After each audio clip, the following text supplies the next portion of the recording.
I just was listening to the most wonderful talk with Ram Dass, and I'll put it in the description.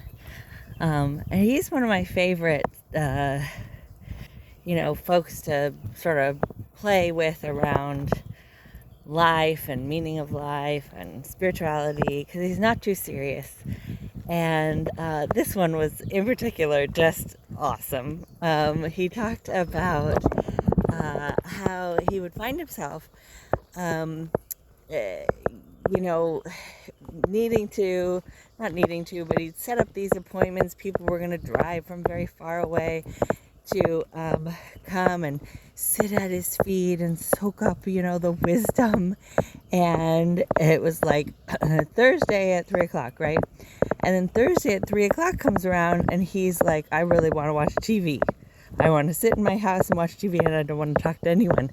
But he would put on this, he'd wait till the very last second until they knock on the door. He'd turn off the TV and dash into the front room and light some incense and pretend to be and perform this holy man thing. And he noticed he was doing this. And this is after he'd been in India and done all his psychedelics and, wrote a book, and everybody thinks he's holy man, right? And he's sort of recognizing that that was another performance. That was another thing that he was putting on because that was good. And then he tells this story. He's booked this cabin and he's going to go on a retreat for 30 days and he's going to learn this like ancient Chinese prayer that has to do with some wisdom teaching. And he gets there and there's a TV there. And he spends the first day 12 hours watching this TV. And he's like, oh my gosh, I wasn't supposed to do that. I'm here for this holy thing. This is my favorite beautiful little spot. And so he unplugs the TV. He says he unwires it. I don't know what that means. Maybe cable or something. And puts it into a closet, covers it with a blanket, puts his suitcase in front of it so it's hard to get to, closes the door. He goes through the second day, and about 5:30 he's like, well, I ought to just check the news. It's so great. Here's another little pretty spot. So he turns it on. He's like, I'm just going to check the news. And then he said before he knows it, it's 1 a.m. And so he proceeds for the next 7 days to watch the TV about 7 hours a day, or 12 hours a day for 8 days total, right? 12 hours a day of the TV during his special prayer retreat. And then the next week he tells the story in great detail. The next week he sort of watches TV most of the day, but some of the day he starts watching the birds. Then the next week he starts going down to the river, hanging out there. So it kind of just wears itself out, He watches as much TV as he wants, and then he starts wanting to do other things. And this is the piece that, because of the external authority structure, cross of sleeping, cross of planning. Hold on. So, because of this whole training we've received in, wait for someone to tell you what to do, be good or be bad, we haven't, most of us, ever given ourselves the chance to just do whatever, and do whatever until you want to do something different. And he talks about how his consciousness was there in the cabin, along with his human body, just sort of watching it watch TV, watching it take a bath, watching it, drink beer, eat yummy food, and just saying far out, not good, bad, holy, not holy, just far out. Okay, this is happening, right? And most of us are so scared of doing the wrong thing because we've only ever been exposed to a system of rewards and punishment. And all our ancestors have only ever been exposed to a system of rewards and punishment. So we don't have that trust that you can just follow the flow of the river. If the river's flowing through watching TV for 8 days straight, 12 hours a day, then that's what it's doing, right? If it's flowing through someone thinking you're the worst person on the planet, that's where it's flowing. If it's flowing through someone thinking you're the best person on the planet, that's where it's flowing, right? And, you know, people get kind of confused or frustrated by people like Bashar who say follow the excitement, because they're like, well, is it, you know, I'm going to be poor then, or I'm going to be, if I just, you know, people say to me when I encourage them, just eat whatever, just eat something, and when you're hungry, eat something that sounds good, and then the next time you're hungry, eat something that sounds good. You know, what if we just didn't have rules? What if we went for a walk when we felt like going for a walk, and we didn't go for a walk when we didn't feel like going for a walk? What if we meditated when it sounded fun and watched TV when that sounded fun? And people get really worried. Oh, my whole body's gonna change. I'm gonna gain 800 pounds. I'm gonna never work again. I don't know. Everyone's gonna hate me and they're gonna kick me out of society, right?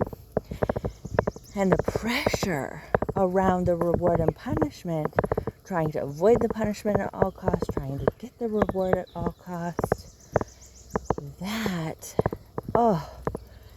is the hell, right? Because it turns out that it's safe to do the things that get you punished, and not as safe in a avoiding punishment kind of way, but it's allowed. We can look around us and see that. There's plenty of people who are doing all the things that we think we're not allowed to do. And there's something to inviting in this just far out perspective, right? Okay, now I'm doing people think I'm a good parent. Now I'm doing people think I'm a terrible parent. You know, now I have a lot of money.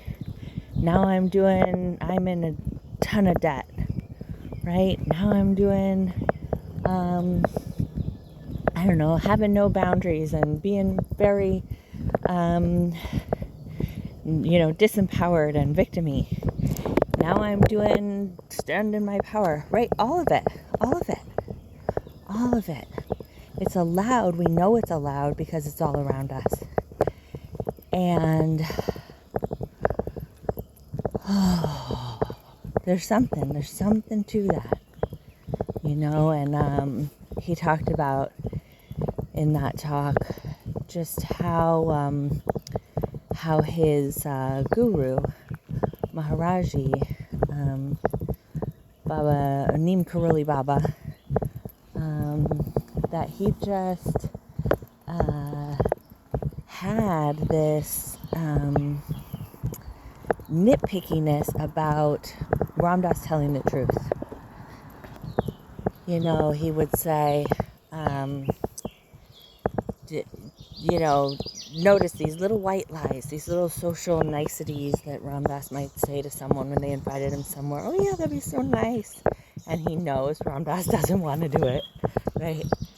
And he just was like, he'd always kind of look at him when he did that and sort of catch his attention. And I tell you what, if you want a dysregulated nervous system, that's going to happen when you're not telling the truth, right? And as we move towards the cross of sleeping Phoenix, I think more than anything else, it's about this mystical thing we talk about. You know, nowadays, most people will say like, oh yeah, I want you to be authentic. Authenticity is so great. But everyone's scared to death to be authentic, to tell the truth, right? But at the same time, we crave it. We know there's something to it. We know there's something beautiful available when we stop performing. It's dangerous, right? The risk is great. And the reward is great also, right? Because there's also nothing wrong with having a dysregulated nervous system. Boy, what a trip I had. I was just telling my kid, someone in his life had a panic attack, and I was telling him, oh yeah, I used to have one every month or so. What a trip that is, right? Nothing good or bad or otherwise. Just far out, right? Boy, I wanted to have that experience, and I did it. I did that. So full out. I took that class, immersion into that. So anyways, I'll put the link in the description. It's a fun one to me, just so we remember when we're inviting in, like, I don't want to get caught. Aren't these cool, these guys? I don't want to get caught in the, being all how society wants me to be, so I'm going to go do this spiritual thing. And then, we get caught into doing the spiritual thing. So, if you're watching TV all day, okay. If you're on your phone all day, all right. If you're,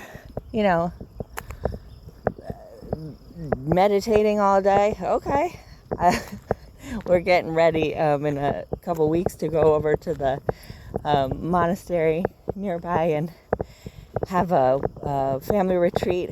And I always think it's a riot because I can get all twisted up in knots too and think, oh, the monks, they are living in total bliss, and if only I could be a monk, then I would too, and if only I didn't have to be a parent and do this traditional life, then I'd be out meditating with the monks and making kimchi. And, that woman I love in Korea, South Korea, who's a nun who makes the beautiful temple food. I can get all caught up in that too, right? Oh, I could be, over there meditating. And then I get to the monastery, and by about 3 hours in, I see the monks, griping and groaning about whatever, and getting in conflicts with each other, trying to perform, they're just like us. But they just have a different outfit.